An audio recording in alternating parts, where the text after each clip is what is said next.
Sir, किन मुद्दों को लेकर आज आप लोग कलेक्ट्रेट परिसर में उपस्थित हैं?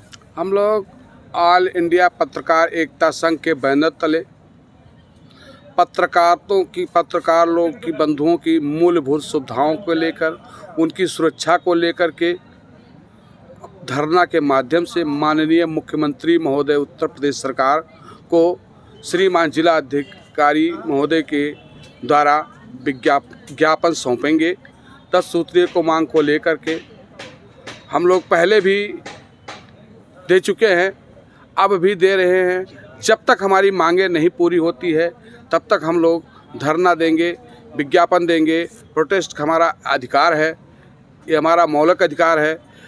चौथा स्तंभ को अपनी सुविधाएं लेना भी उनका एक मौलिक अधिकार है। चौथा स्तंभ का किसी भी प्रकार से कहीं शासन प्रशासन में उनके प्रति कोई सहानुभूत रवैया दिखाई नहीं देता है। चौथा स्तंभ हर तरह से खतरे में है।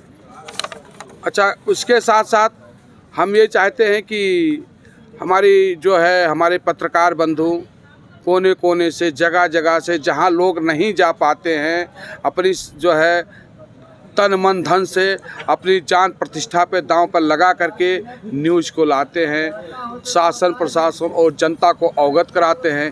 इससे क्या होता है, कुछ भ्रष्ट प्रवृत्ति के लोग जो हैं, भ्रष्टाचारी जो हैं, उनका जब न्यूज़ उजागर होता है तो पत्रकारों से दुश्मनी साधने का प्रयास करते हैं।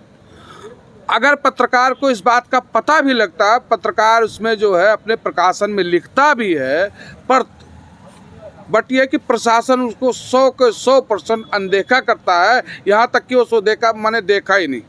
यदि किसी बात को उच्च अधिकारी से उसके बारे में हम लोग संपर्क करते हैं, बताते हैं, तो वो क्या कहते हैं, अभी हमारे संज्ञान में नहीं है, संज्ञान में आते ही देख लेंगे।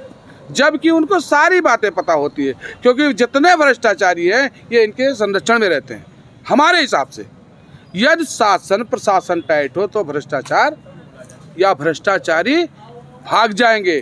जो हमारी उत्तर प्रदेश सरकार माननीय आदित्यनाथ की जो मंशा है कि भ्रष्टाचार छोड़ दो या हमारा प्रदेश छोड़ दो, तो उसमें कहीं ना कहीं हमारा जो प्रशासकीय तंत्र है भ्रष्टाचारियों को सहयोग कर रहा है।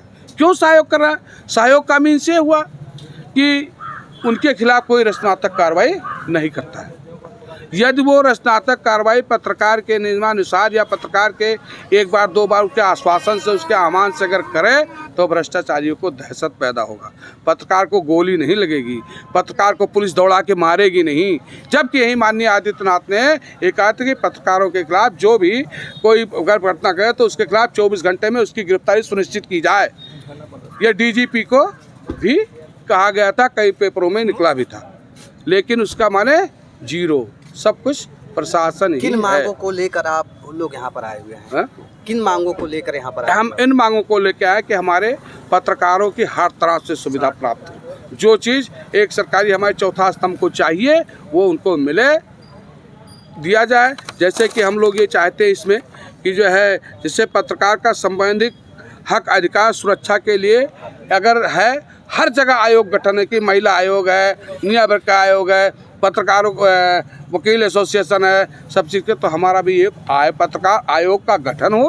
पत्रकारों के आयोग को, पत्रकारों को किसी भी न्यायालय में, समझ न्यायालय में एक सरकारी वकील सरकार के तरफ से सुनिश्चित किया जाए, जो कि पत्रकारों का मामले का पैरवी करे निःशुल्क भाव से।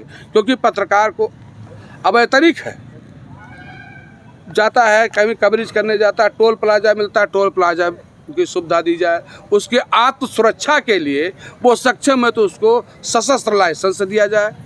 सरकारी अस्पतालों में उसको ये सुविधा दे, उसको लाइन लगा के 1 घंटा लाइन लगा के डॉक्टर की प्रतीक्षा ना करना पड़े, क्योंकि उसको कवरेज करने जाना है, उसको मीटिंग में जाना है।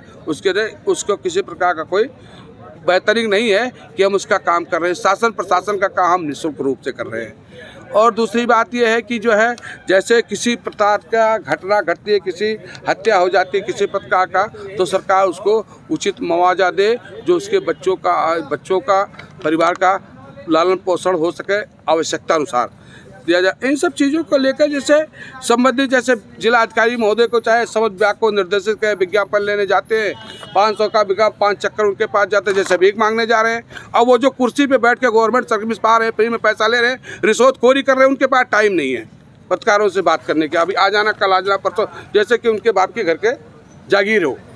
इन सब चीज़ों के लिए पत्रकार से मैं एक अनुमान करता हूँ, समस्त पत्रकारों से एकजुट होकर उसका आह्वान करें और लड़ाई लड़ें। हम जिला स्तर, प्रदेश स्तर, राष्ट्र स्तर से लड़ाई लड़ने के हमारा ऑल इंडिया पत्रकार एकता संघ सबके साथ लड़ाई लड़ने के लिए कटिबद्ध है और लड़ती रहेगी। ऐसे स्थिति को देखते हुए हम लोग यहाँ बैठे हैं और ये चाहते हैं कि हमारी मांगों को पूरी करें और मांगें उनको पूरी करनी पड़ेगी। जब तक मांगें पूरी नहीं होती है तब तक हम लोग इसी तरह का प्रोटेस्ट करते रहेंगे।